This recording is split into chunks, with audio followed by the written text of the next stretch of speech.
Hi, everyone. I'm here today to introduce the new series that I'm going to be doing for all the zodiac signs. This one will be a reading to find out how these next 3 years of your life are going to be impacted, the central theme of these next 3 years of your life. If you are not aware, in my astrology that I put out every Sunday on the 15th, 4/15, we entered a 3-year period of time in which Pisces is being schooled by the sign of Saturn. So it's kind of like the oppression of the energy of Pisces.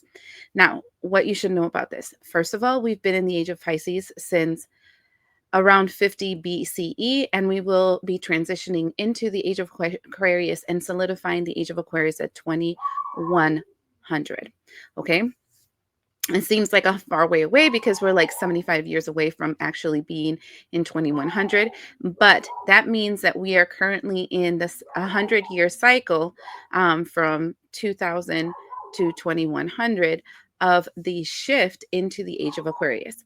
The first 25 years was the concession, let's say that concession of the sign of Pisces giving the crown to the age of Aquarius. And this is the reason why we saw so much divisiveness, so much turbulence, and so much ugly. Then from 25 to 50, we're going to go into this transition where our physical world will be affected as we enter into the new rules of the age of Aquarius. And then we're going to go from 50 to 75, where we are going to see the impact of our social emotional frameworks. So, relationship skills, connections, so forth, so stuff, that stuff that has to do with your emotional body, and that will be shifting into the age of Aquarius. Another large shift that will be causing a lot of chaos. And then finally, from 75 to 100 is when we enter into the psychic world, where our minds are and our spirit is being affected by the age of Aquarius. And then we're solidified the age of Aquarius. So why I'm telling you this is because these first 3 years is the giving up of the crown.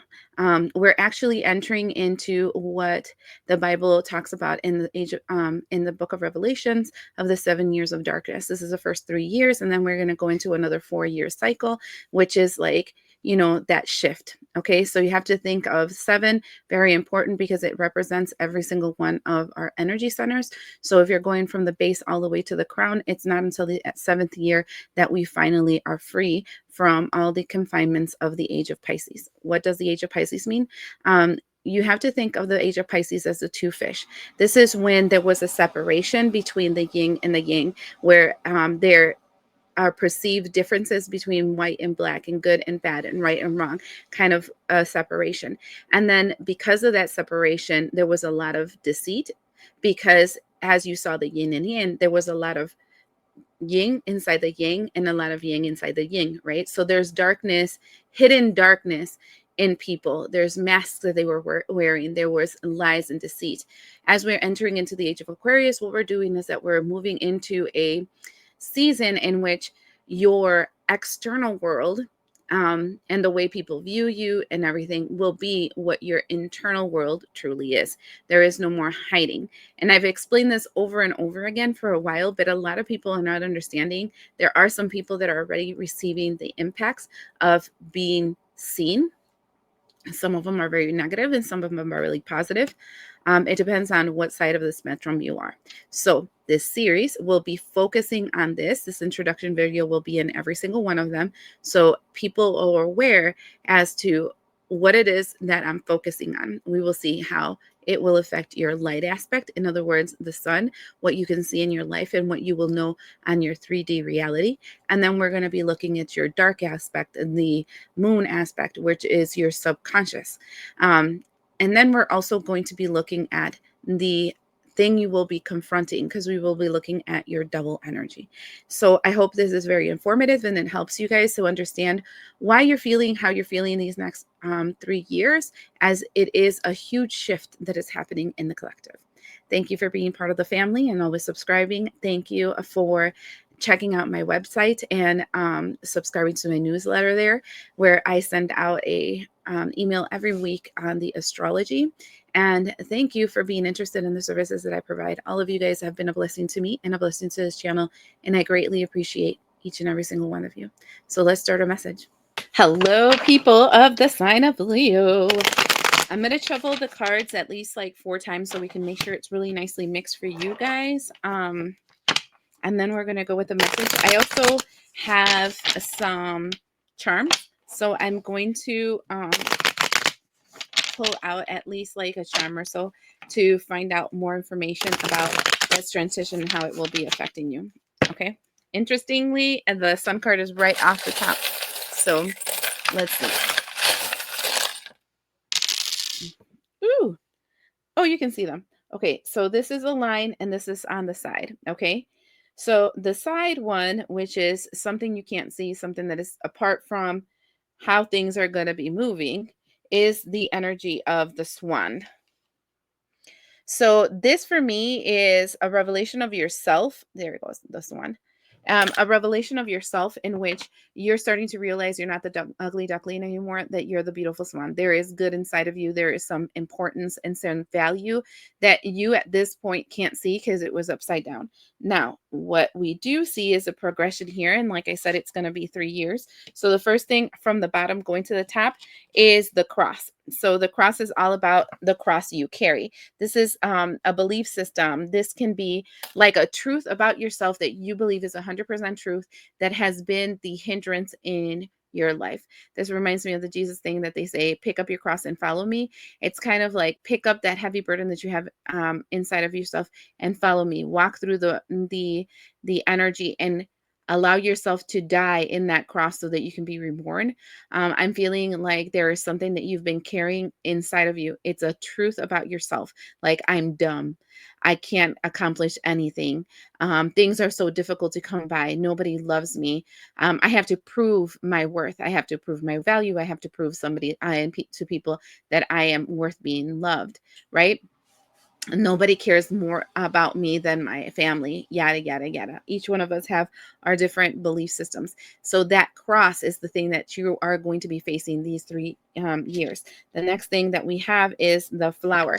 The flower is a blooming of a new idea, a new thought process, a new growth within you. So I am seeing you tending to your garden and then something new coming from it. And then the third thing I see is this card of the guardian angel. So for me, that means that once you go through the cross, right? Once you are buried and come back to life, you see, you bury the seed, all of a sudden the seed makes a flower, and then all of a sudden you are renewed and you have that angel energy. And it reminds me of the angels of temperance, where you're starting to alchemize the energy around you in darkness into light, which then transitions you into understanding a part of yourself that you don't see, which is the love that you have, like your value, your worth, you being the beautiful swan, thinking you're an ugly duckling. Okay. So, like I said, I'm going to be looking for the sun and the moon and the devil card. Look at how interesting. Sun, and then look at the moon comes out right after it. That is insane. Even though the most crazy one I saw was a Cancer one in Spanish, where it was like one transition to the other, transition to the other, like one was part of the other, but the other. And now I'm going to look for the devil card in here. And that is going to show you your inner demon that you're going to be confronting. Doop, doop, doop, doop, doop, doop. Doop, doop, doop, doop, doop, doop, doop, doop. Come on. My hands are getting tired.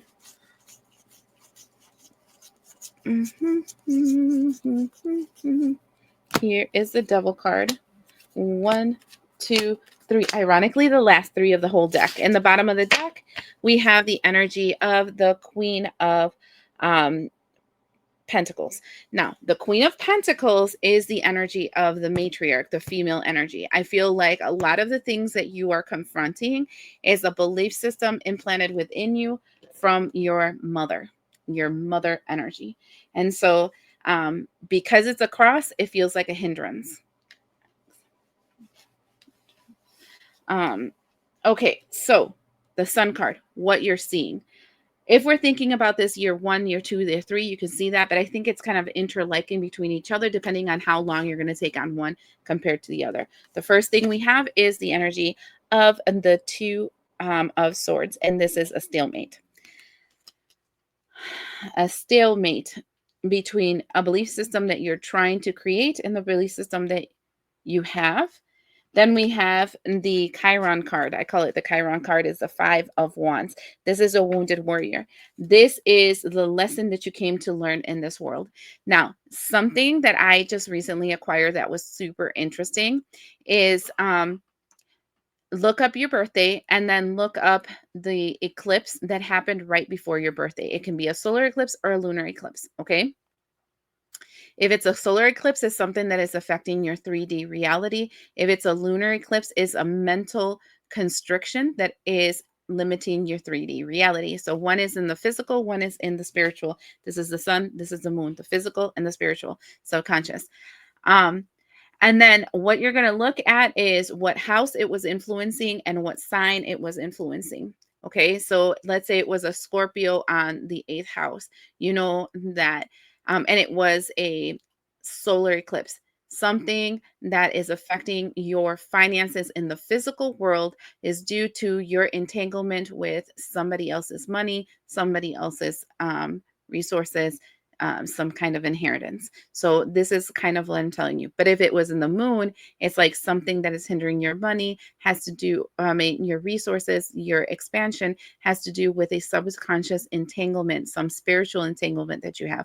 You see what I'm saying? That would be something that I can tell you would be aligned with your Chiron. Another thing is to see your Chiron placement, know what house it's located in, and then see the shadow aspect of the sign of that house that it's located in, the sign that is aspected in, and it shows you a lot of the things that you are working past. Right now, what I'm seeing is that you in these 3 years are going to literally work 1,000,000% on the stagnation that you are having due to your Chiron placement, your wounded warrior energy. And right here we have the Ace of Cups. And I like this Ace of Cups because it usually shows like a flow of beautiful water flowing, overflowing. And in this, it looks like everything is frozen all around. And there's just this little flame inside of you that hasn't even ignited the whole burning fuel that it can ignite. And so I feel like the initiation of your abundance starts, the flow of blessing starts when you first confront the BS. You know, you face your demon, which is this energy of the Chiron, the lesson that you came to learn that you haven't been learning because you haven't been addressing up to now. It's like the elephant in the room, okay? Spiritually speaking, or subconsciously speaking, something you don't see, the moon energy, we have the energy of the Seven of Pentacles. We have the energy of the Nine of Pentacles, and we have the energy of the Queen of Cups. Seven of Pentacles here, Seven of Cups, sorry, I have the Seven of Cups, not the Seven of Pentacles. Seven of Cups here shows very different than normal Seven of Cups. Seven of Cups before was, in other readings, is confusion, is a decision that you have to make, many, many decisions, much confusion. But here, the Seven of Cups is opportunities that will lead to your ascension, opportunities that will cause confusion, but they will lead to your ascension. And it's leading to your ascension because you are liberating yourself from something. Nine of Pentacles is saying because you're finally liberating yourself from an attachment that you have in your physical reality. Okay? This can be a person, this can be an idea, and this can be a viewpoint that you have of yourself. Then we have the Queen of Cups, which says this then creates a situation where you expand in your intuition and you expand in your compassion with yourself and the compassion all around you. This is letting go of old emotions. And this is pretty big. Okay. Then the devil energy that you have, we have the walls that you have created to the positive movement forward and your resistance towards that Seven of Wands. There is literally walls after walls after walls after walls that you are creating, and you're blocking your movement forward because you don't want to accept or face your Chiron, and it's very much linked to a matriarch energy. So this is mother energy. Okay. Once you finally face it, then you will see the flow. But your double energy is created by the walls and the walls and the walls and the walls you've created to block having to face the music. And so, and this is big because, Leo's ego, they're right all the time. They're the most like ego driven sign out there. In the toxic. In the positive, their ego is so strong that they are the most fabulous leaders. That's why they depict as the lion, right? And so hopefully you start being that leader by facing your fear and breaking down all these walls that are limiting you. Hindu god Ganesha is very good at that, but just be conscious that when he tears down the walls, you can't build them back up because he won't let you. So that's super interesting. I hope this helps you, and we'll see you the next time.